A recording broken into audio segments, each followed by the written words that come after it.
So I've had three main reactions to my videos about being a child trafficking survivor who's now training law enforcement to combat child exploitation and also be able to correctly identify it and respond in a trauma-informed way.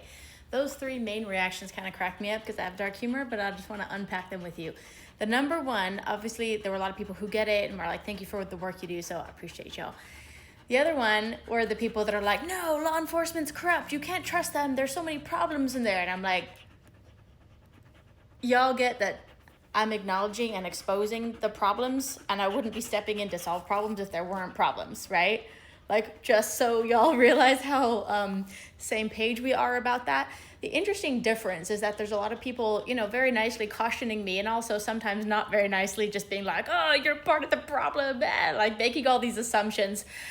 I'm volunteering to do this, but the assumptions, I guess, is that I'm somehow profiting off of this, and people are very upset. Just some people, it's fine.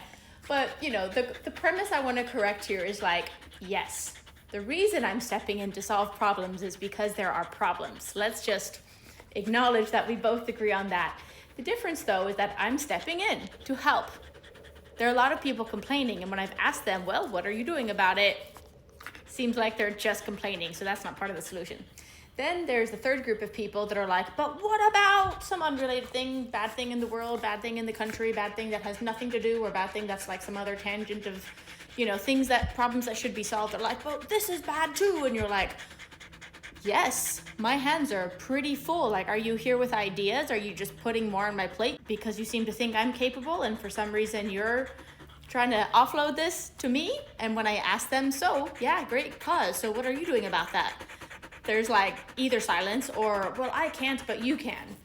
And thank you for your trust and faith, strangers on the internet, but let me just assure you, all of us can do something to be part of the solution. I'm not even saying that sarcastically. I'm saying that hopefully as a call to arms, that if little old me can be out here with this little light of mine eradicating darkness with all the love in my heart, none of us have an excuse not to do something. So my message to you is that if you're pissed off like I'm pissed off, let's do something about it. Because complaining on the internet is not taking action. That's not going to solve any problem.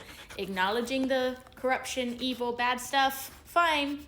But what are you willing to do about it? Because if all you're doing is complaining, unfortunately, that's why these things are thriving in our country. So if you're with me, only if you're serious about taking action. If you want to keep complaining and watching these problems thrive, keep complaining. I promise you, nothing bothers me.